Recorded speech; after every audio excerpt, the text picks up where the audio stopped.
Good morning friends. So welcome to the prelims booster session. जैसा कि आपको last week promise किया गया था कि आपको पिछले पूरे वीक के जो करंट अफेयर्स हैं, जो हम प्रीलिम्स बूस्टर का सेशन कंडक्ट नहीं कर पाए थे, वो आपको वीकेंड पर मिल जाएंगे सारे आपको document in the form of weekly compilations. वो आपको जो है टेलीग्राम ग्रुप में सैटरडे को आपको शाम को जो है वो शेयर कर दिए गए हैं, तो आप उसको डाउनलोड करके पढ़ सकते हो अगर आपने किसी ने अभी तक नहीं पढ़ा है उसको। ठीक है। तो एनीवेज अब से हम जो है प्रीलिम्स बूस्टर अपना सेशन कंटिन्यू रखेंगे, वही जैसा पहले रूटीन था। ठीक है। तो पहला हम टॉपिक देखते हैं, नारी अदालत। गवर्नेंस के लिए टॉपिक इंपॉर्टेंट है। सेंट्रल गवर्नमेंट जो है एक प्लान कर रही है कि नारी अदालत का एक यूनिक इनिशिएटिव शुरू किया जाए, जो कि विमेन ओनली कोर्ट्स होंगे। विलेज लेवल पर इनको एस्टैब्लिश किया जाएगा और domestic violence, property rights, patriarchal system से को काउंटर करने से रिलेटेड जो भी केसेस हैं, जो भी इश्यूज़ हैं, उसको जो है ये डील करेंगे। तो इंडिया में अल्टरनेट डिस्प्यूट रेजोल्यूशन के लिए अलग अलग फोरम्स हैं। उनमें सबसे फेमस जो है वो है लोक अदालत, जो कि एक पार्टी बेस्ड फोरम होता है, जिसमें कि लोग और जजेस मिलकर जो है वो काम करते हैं। जस्टिस डिस्पेंस किया जाता है डिस्कशन, परसुएशन और म्यूचुअल कंसेंट के थ्रू। इसको स्टेचुटरी स्टेटस भी मिला हुआ है। लीगल सर्विसेज अथॉरिटीज़ एक्ट 1987 के अंडर जो है लोक अदालत को कॉन्स्टिट्यूट किया जाता है। इसमें कौन से केसेस जाते हैं, कोई भी अगर पेंडिंग केस है कोर्ट के सामने, या कोई कोई केस जो प्री लिटिगेशन स्टेज पर है, उसको जो है लोक अदालत के उसमें लेके जाया जा सकता है।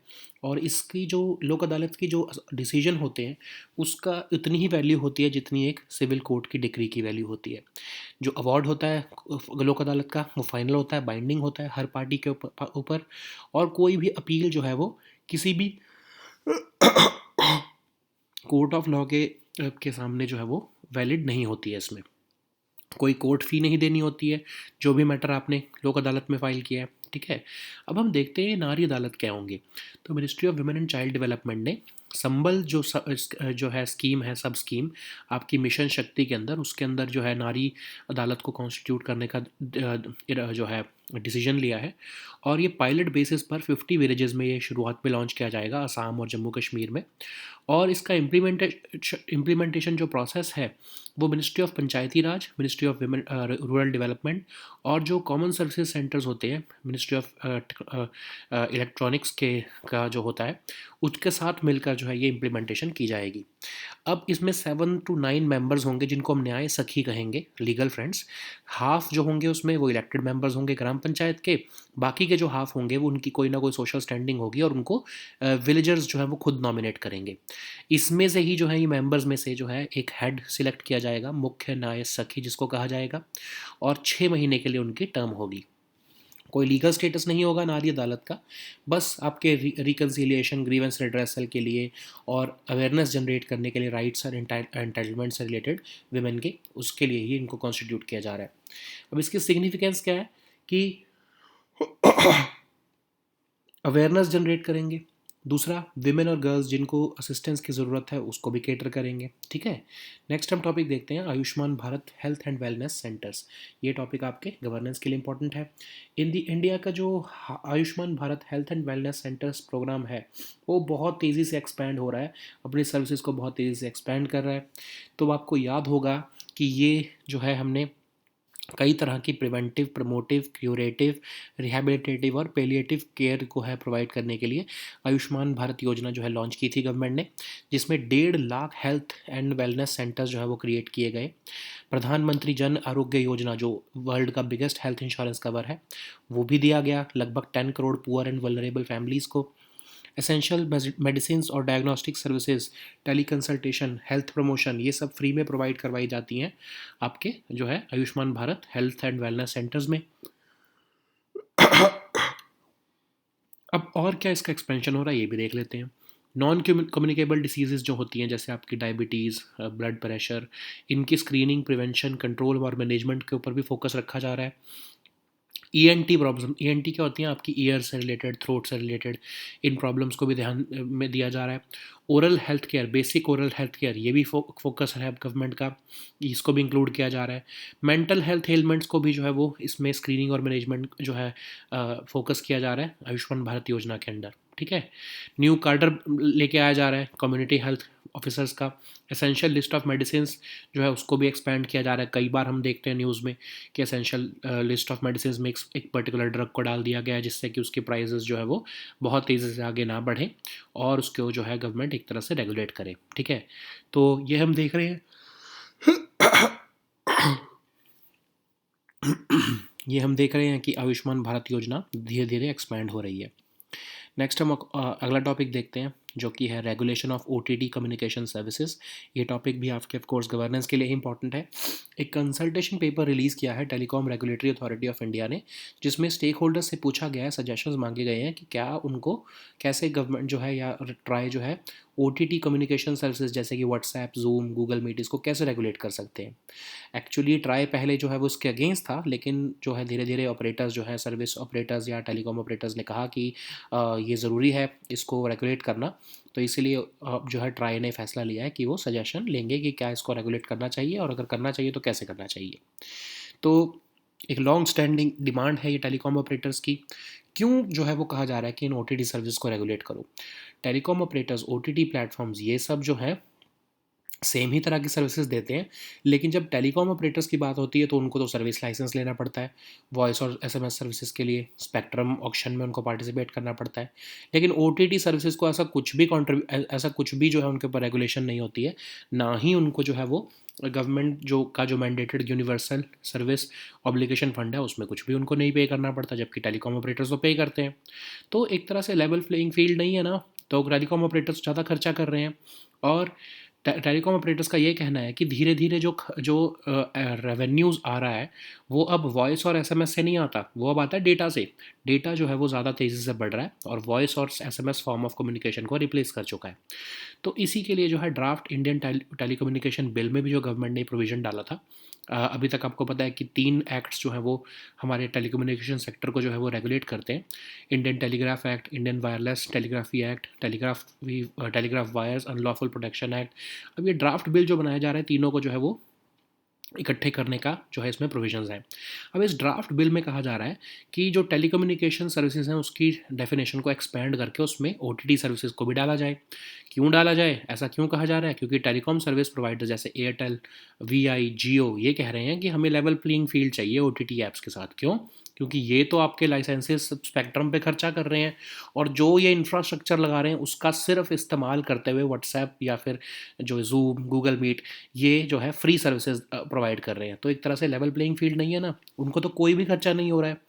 और जबकि जो टेलीकॉम ऑपरेटर्स हैं उनको बहुत खर्चा होता है, उनको इंफ्रास्ट्रक्चर लगाना पड़ता है इंटरनेट प्रोवाइड करने के लिए, लाइसेंसिंग और स्पेक्ट्रम के लिए भी उनको परचेज करना पड़ता है। ठीक है, तो ये कह रहे हैं कि इसलिए लेवल प्लेइंग फील्ड लाने के लिए ओटीटी कम्युनिकेशन प्लेयर्स को भी जो है वो रेगुलेशन उनके ऊपर भी होनी चाहिए।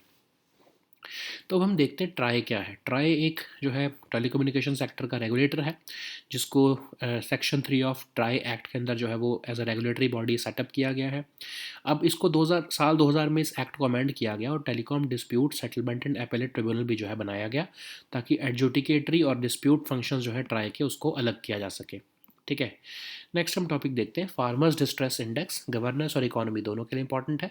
तो central research institute for dryland agriculture, जो कि एक इंस्टीट्यूशन है अंडर आईसीएआर, उन्होंने जो है एक अर्ली वार्निंग सिस्टम बनाना शुरू किया है, फार्मर्स डिस्ट्रेस इंडेक्स। अब ये है क्या? एक्चुअली इसका मोटिव ये है कि एग्रेरियन डिस्ट्रेस को मिनिमाइज़ करना चाहते हैं, और ये डिस्ट्रेस को जो है वो एंटिसिपेट करेगा, प्रिवेंट करेगा उस एग्रेरियन डिस्ट्रेस को, कि वो कुछ फार्मर से बढ़ के कहीं आगे विलेज या ब्लॉक लेवल पर ना फैल जाए। ठीक है, तो एक प्री वार्निंग जो है वो देने की कोशिश करेगा ये डिस्ट्रेस इंडेक्स। अब कैसे ये काम करेगा कि पहले तो देखेगा कि कहीं कोई फार्मर जो है वो डिस्ट्रेस में तो नहीं है। अगर ऐसा लगा कि हाँ डिस्ट्रेस में है, लोकल इश्यूज़ आ रहे हैं जैसे कि डेट रीपेमेंट, सुसाइड हो रही हैं, पेस्ट अटैक हो रहे हैं, ड्रॉट, फ्लड कुछ भी हो रहा है, तो उनको कॉन्टैक्ट किया जाएगा, उन मार्जिनल और स्मॉल फार्मर्स को या टेनेंट फार्मर्स को। टेलीफोनिक इंटरव्यूज़ लिए जाएंगे, उनसे कुछ क्वेश्चंस पूछे जाएंगे, और उसके बेसिस पर मैपिंग की जाएगी 7 इंडिकेटर्स के थ्रू, कि क्या कितना डेट है उनका, क्या वो ज़्यादा एक्सपोज्ड हैं ड्रॉट, फ्लड, क्रॉप फेलियर को। और लोकल गवर्नमेंट की डिफरेंट स्कीम्स के बारे में उनको कुछ पता है या नहीं पता है, क्या उसके बेनिफिट मिल रहे हैं, लैंड होल्डिंग, इरिगेशन फैसिलिटीज़, ऐसे बहुत सारे जो है ये 7 इंडिकेटर्स, उसके बेसिस पर उनका मैपिंग की जाएगी कि कितना ज़्यादा जो है वो डेट जो है डिस्ट्रेस में है वहाँ के फार्मर्स हैं। अब ये इंडेक्स जो है वो 0 से 1 की वैल्यू देगा, मतलब अगर 0 से 0.5 के बीच में है तो मतलब लो डिस्ट्रेस है उन फार्मर्स में, 0.5 से 0.7 है तो मतलब मॉडरेट डिस्ट्रेस है, या अगर 0.7 से ऊपर है तो सिवियर डिस्ट्रेस है। तो इस इंडेक्स को जो है मोर सिवियर जो है अमंग द जो कंपोनेंट्स हैं उन सातों कंपोनेंट्स में, वो बेसिकली डिसाइड करेंगे कि कितना सिवियर है जो डिस्ट्रेस है वो और कितना ज़्यादा बढ़ रहा है, ठीक है। अब प्लान तो ये है कि क्रीडा जो है ये प्लान कर रहा है कि एक बार ये बन जाए ये डिस्ट्रेस इंडेक्स, उसके बाद ये डिस्ट्रेस इंडेक्स सेंट्रल गवर्नमेंट के साथ शेयर कर लिया जाएगा, रादर उसको सेंट्रल गवर्नमेंट को हैंड ओवर ही कर दिया जाएगा, ताकि जो है different state governments, agriculture departments जो हैं, एग्रीकल्चर यूनिवर्सिटीज़, इससे अपने फार्मर्स के डिस्ट्रेस को रोक सकें और इसके ऊपर प्रोएक्टिव तरीके से एक्शन ले सकें। नेक्स्ट हम टॉपिक देखते हैं परफॉर्मेंस ग्रेडिंग इंडेक्स। ये टॉपिक आपके गवर्नेंस के लिए इंपॉर्टेंट है। तो यूनियन एजुकेशन मिनिस्ट्री ने परफॉर्मेंस ग्रेडिंग इंडेक्स रिलीज़ किया है, जिसके अंदर चंडीगढ़ और पंजाब बेस्ट परफॉर्मर्स सामने आए हैं इन स्कूल एजुकेशन 2021 और 2022 के ईयर के लिए। अब इंडिया का स्कूल एजुकेशन सिस्टम आपको पता है 1.5 मिलियन स्कूल्स हैं इंडिया में, 8.5 मिलियन टीचर्स हैं, 250 मिलियन चिल्ड्रन हैं। तो इसके लिए जो है हमें प्रॉपर असेसमेंट करनी ज़रूरी है कि स्कूल जो है एजुकेशन किस लेवल पर चल रही है। तो डिपार्टमेंट ऑफ स्कूल एजुकेशन और लिटरेसी ने जो है 2017 में ये परफॉर्मेंस ग्रेडिंग इंडेक्स लॉन्च किया था, और स्पेसिफिक इंटरवेंशंस को आइडेंटिफाई किया गया स्टेट और यूटी के लेवल पर कि कैसे जो है स्कूल एजुकेशन में चेंजेस लाए जा सकते हैं। अब अगर हम इस साल के जो है इंडेक्स को देखें तो दो डोमेन्स में जो है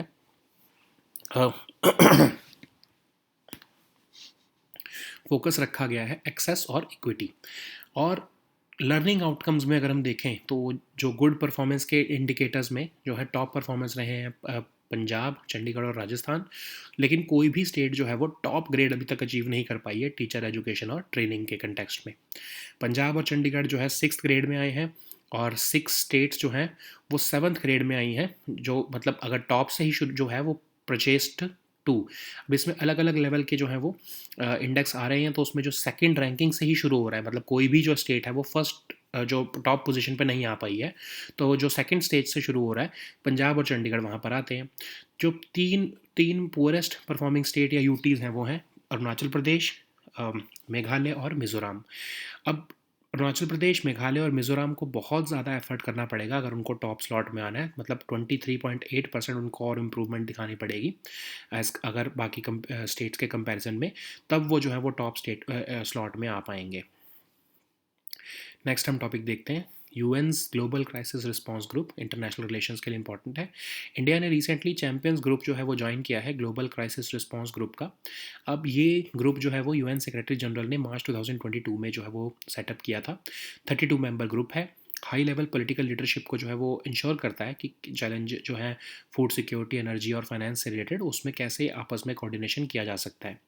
अब ये जो है चैंपियंस ग्रुप को कौन ओवरसी कर रहा है? रिप्रेजेंटेटिव्स जो हैं Bangladesh, Barbados, Denmark, Germany, Indonesia और सेनेगल के। यूएन के डिप्टी सेक्रेटरी जनरल जो है वो स्टेयरिंग कमेटी जो है ग्लोबल क्राइसिस रिस्पांस ग्रुप के उसको हेड करते हैं। अब जो इसकी टास्क टीम है वो अलग अलग जो है वर्क स्ट्रीम्स में काम कर रही है, जैसे फूड, एनर्जी और फाइनेंस। डाटा कलेक्ट करती है, एनालिसिस जनरेट करती है और शेयर करती है उन मेंबर स्टेट के साथ जिसको उसकी ज़रूरत है, ठीक है।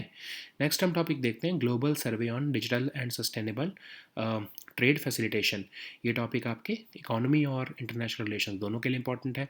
Recently United Nations Economic and Social Commission for Asia Pacific ने global survey on digital and sustainable trade facilitation release किया है। हर 2 साल में यूएनएस कैप इसको रिलीज़ करता है। 2023 का जो सर्वे है उसमें 140 इकोनॉमीज़ को जो है वो मेजर किया गया है। और अगर हम इसमें देखें तो इंडिया ने एक्सेप्शनल प्रोग्रेस दिखाई है, परफेक्ट स्कोर 100% अचीव किया है इंडिया ने 4 की एरियाज़ में, transparency, formalities, institutional arrangement and cooperation और पेपरलेस ट्रेड में। इंडिया ने सब्सटैंशियल इम्प्रूवमेंट दिखाई है, 66% जो पिछली बार का स्कोर था उसके हिसाब से 8% के आसपास जो है वो हमने विमेन इन ट्रेड फैसिलिटेशन में इम्प्रूवमेंट दिखाई है। इंडिया जो है वो बेस्ट परफॉर्मिंग कंट्री है साउथ एशियन रीजन की। और जो ओवरऑल स्कोर अगर हम देखें इंडिया का, वो हम बहुत सी डेवलप्ड कंट्रीज़ को भी उसमें पीछे छोड़ चुके हैं, कनाडा, फ्रांस, यूके और जर्मनी जैसी। अब यूएनएसकैप है क्या? Most inclusive inter governmental platform है एशिया पैसिफिक रीजन का। इसमें मेंबर कंट्रीज 53 हैं, 9 एसोसिएट मेंबर्स हैं। हेडक्वार्टर जो है वो इसका बैंकॉक है। इंडिया ऑफ कोर्स इसका मेंबर है। ठीक है। नेक्स्ट हम टॉपिक देखते हैं, Gita Press art and culture के लिए इंपॉर्टेंट है। पीएम मोदी ने रिसेंटली अभी सेंटेनरी मतलब 100 ईयर सेलिब्रेशन जो है वो गीता प्रेस के गोरखपुर में उसकी क्लोजिंग सेरेमनी को अटेंड किया है। उन्होंने कहा है कि जो ये पब्लिशिंग हाउस है गीता प्रेस, ये किसी टेम्पल से कम नहीं है। ठीक है। उन्होंने जो है ये भी आपको याद होगा कि गवर्नमेंट ने गांधी पीस प्राइज़ भी देना अनाउंस किया है गीता प्रेस को, और गीता प्रेस ने कहा है कि वो प्राइज़ तो रिसीव करेंगे, लेकिन जो 1 करोड़ का जो कैश अवार्ड मिलता है उस प्राइज़ के साथ वो एक्सेप्ट नहीं करने वाले हैं। पीएम मोदी ने ये कहा है कि गांधी जी जो है वो भी गीता प्रेस के लिए लिखते थे थ्रू कल्याण पत्रिका। और भी उन्होंने स्पीच में अपनी बहुत सी जो है बातें बोली हैं गीता प्रेस से रिलेटेड, वो यहाँ पर आपको मेंशन की गई हैं। तो गीता प्रेस है क्या? 1923 में इसको जो है वो एस्टैब्लिश किया गया था जया दयाल गोयनका जी और घनश्याम दास जलन जी द्वारा, जो कि मारवाड़ी बिजनेसमैन थे। अब इसका इंस्टीट्यूशन का मेन ऑब्जेक्टिव ये है कि सनातन धर्म के और हिंदू रिलीजन के जो प्रिंसिपल्स हैं उसको प्रमोट और स्प्रेड करना। लगभग 910 मिलियन कॉपीज़ जो हैं 1800 डिफरेंट रिलीजियस और स्पिरिचुअल बुक्स की, वो अभी तक 15 लैंग्वेजेस में ये पब्लिश कर चुके हैं। ठीक है, जब से इनका जो है पिछले 100 साल के अंदर अगर हम कहें तो। ठीक है। So now let us see all these topics in English. So the first topic is Nari Adalat. This topic is important for your governance section. So central government is planning to launch a unique initiative of setting up only women courts and called the Nari Adalats, and they will be set up at the village level, and they will be a form of alternate dispute resolution forum, and they will be dealing with issues like domestic violence, property rights, and countering the patriarchal system. And in our country already we have these lok adalats, which is a form of party based justice in which people and judges they work together to resolve problems by discussion, persuasion, and mutual consent.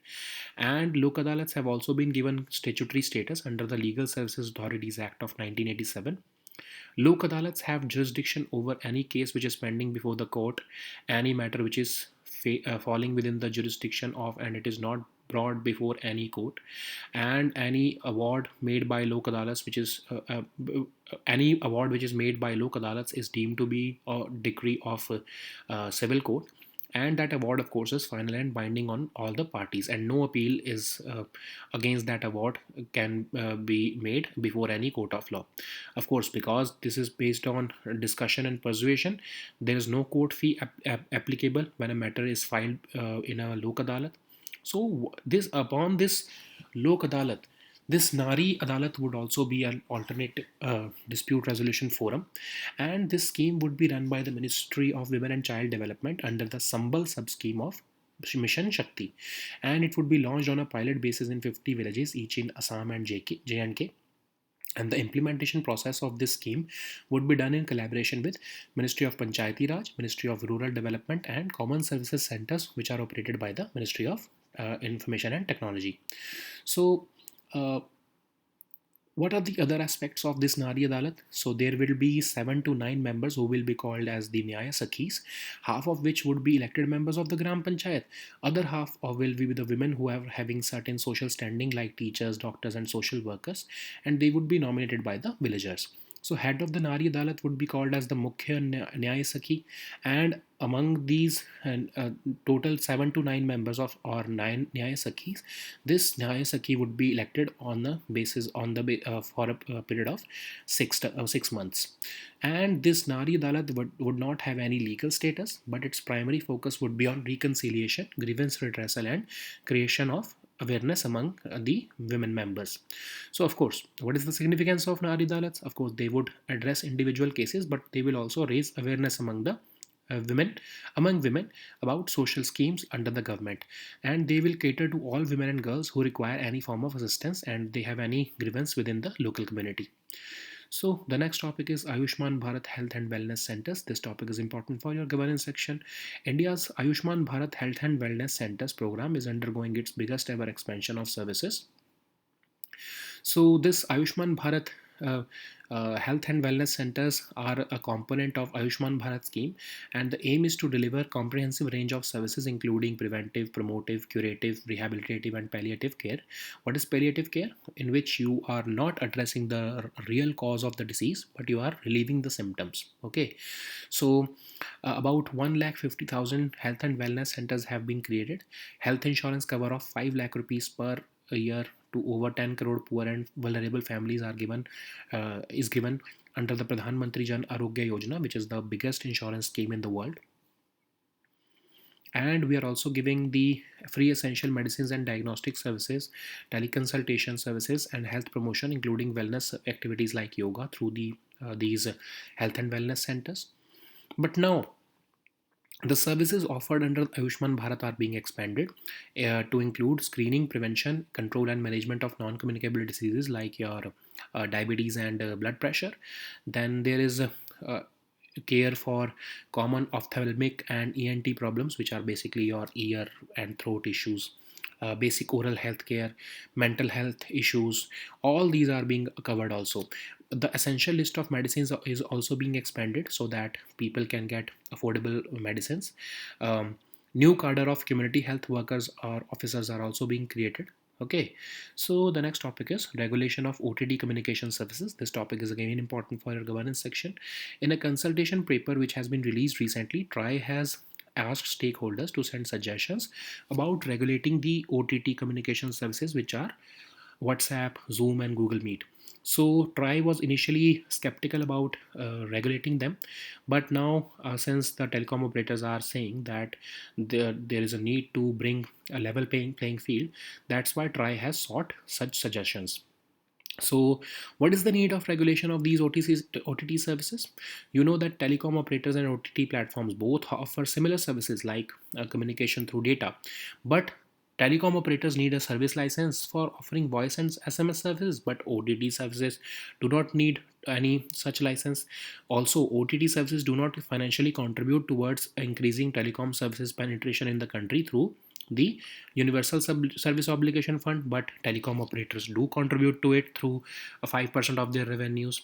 So that's why telecom operators want that, since the revenue stream of these telecom operators have been shifting from voice and data towards voice and SMS to data now.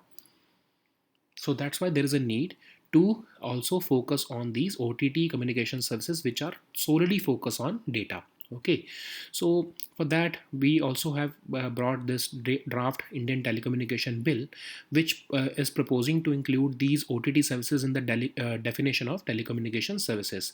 So telecom service operators are saying that we incur high cost of licenses and spectrum, and these OTT communication players, they just use our infrastructure and offering free services to the consumers. Okay, so there is no level playing field, and that's why they should be brought under the ambit of regulation. So what is TRAI? TRAI is the regulator of telecommunication sector in India, and it has been established as a regulatory body under the Section 3 of TRAI Act of 1997. And in the year 2000, it was realized that the adjudicatory and dispute resolution functions of TRAI should be separated from the TRAI, and that's why telecom dispute settlement and appellate tribunal was created in 2000, from separately from the TRAI. Okay, so the next topic is Farmers Distress Index. This topic is again important for our economy and governance section. So Central Research Institute for Dryland Agriculture, which is an institution under the ICAR, they have started working on an early warning system which is called the Farmers Distress Index. And the aim of this index is to minimize the agrarian distress in the form of crop loss or failure and income shock. This index will anticipate this distress, and it will prevent its spread from a few farmers to the village or block level. Okay, so what would be the methodology to track this distress? So the first step will be to, of course, look for incidents of farmers distress, and if there is any localized cases of issues like debt repayment, death by suicide, pest attacks, etc., then they would be contacted especially the small and marginal farmers or tenant farmers in that particular location.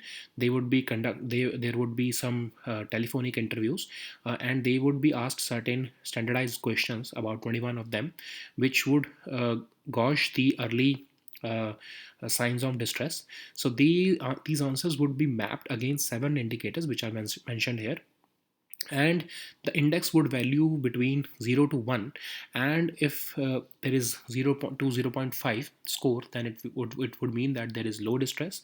0.5 to 0.7 would mean moderate distress, and anything above 0.7 would mean severe distress. So how would this be measured?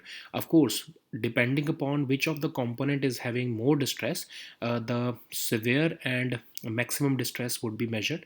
And CRIDA is planning to hand over this index to central government so that it can be shared with state governments and agriculture departments, and to ensure that proactive action is taken once the distress in a certain group of farmers is identified, and it can be prevented so that it does not get expanded over a village or a block level, or god forbid, the district level. Okay, so the next topic is Performance Grading Index of 2023.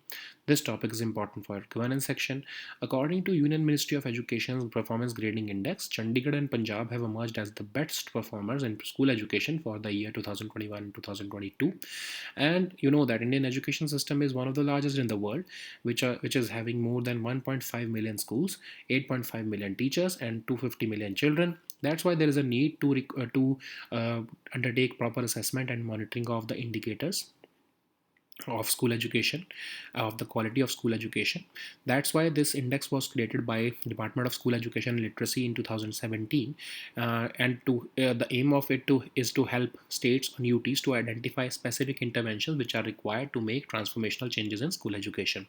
If we look at this year's index, then two domains, access and equity, they are the only ones where any state has managed top grade, that is the state of Delhi. And for learning outcomes, one of the key indicators of good performance, the top performers are Punjab, Chandigarh, and Rajasthan, but there has been no state or UT which could achieve the top grade for teacher education and training, so which is a cause of concern for us. Punjab and Chandigarh have find place in the sixth grade, while six states could make it to the seventh grade. So of course, no state could be in the top category, but of course, Punjab and Chandigarh are among the top of the states which have been ranked. Okay, so three poorest performing states or UTs are Arunachal Pradesh, Meghalaya, and Mizoram. Okay, so the next topic is UN's Global Crisis Response Group. This topic is important for our international relations. India has recently joined the Champions Group of the Global Crisis Response Group, which was set up by UN Secretary General in March 2022. It's a 32-member group which ensures high-level political leadership gets ahead of interconnected challenges of food security, energy, and financing. And this Champions Group is overseen by the representatives of Bangladesh, Barbados, Denmark, Germany, Indonesia, and Senegal. And the UN Deputy Secretary General leads the steering committee of this GCRG, that is the Global Crisis Response Group. And within this group, three work streams on food, energy, and finance will collate data and generate analysis. These work streams will also remain flexible and responsive to opportunities, so that immediate crisis and vulnerabilities of people and countries can be mapped and resolved. So the next topic is Global Survey on Digital and Sustainable Trade Facilitation. This topic is important for our economy and international relations topics. So recently, the United Nations Economic and Social Commission for Asia Pacific, the UNSCAP, has released this Global Survey on Digital and Sustainable Trade Facilitation. This is a survey which is conducted every 2 years by UNSCAP, and it covers more than 140 economies. So what are the key findings of it? So India has made exceptional progress in across various sub indicators, and it has achieved a perfect score of 100% in four key areas like transparency, formalities, institutional arrangement and cooperation, and paperless trade. India has also witnessed a substantial improvement in the women in trade facilitation area. India is now the best performing country amongst all the countries of South Asia region, and its overall score is greater than many developed countries including Canada, France, UK, and Germany. So, what is UNESCAP? It is the most inclusive intergovernmental forum or platform in the Asia Pacific region, and it was established in 1947, and it consists of 53 members and 9 associate members. India is also a member of this organization, and its headquarters is located in Bangkok. So the next topic is Gita Press. This topic is important for your art and culture section. PM Modi has recently attended the closing ceremony of the centenary, that is the 100-year celebration of Gita Press in Gorakhpur, and he has said that this publishing house is not less than any temple, and and this publisher is guiding humanity through its work. So you know that government has already conferred the Gandhi Peace Prize to this Gita Press, and the Gita Press has said that they are going to accept the award, but they are not going to accept the cash award which is given with this Peace Prize. Anyways, PM Modi has also informed that Gandhiji also used to write for this Gita Press through Kalyan Patrika, and this Gita Press was established in 1923 by Jaya Dayal Goyanka and Ghanshyam Das Jalanji, who were the two Marwadi businessmen. And the aim of this institution is to promote and spread the principles of Sanatan Dharma and Hindu religion among the general public by publishing Gita, Ramayana, Upanishads, Puran, discourses of eminent saints, etc. They have published more than 910 million copies of 1800 different religious and spiritual books in almost 15 languages since the last 100 years. Okay, so these were our topics for today. We'll meet next time with new topics. Until then, goodbye and take care.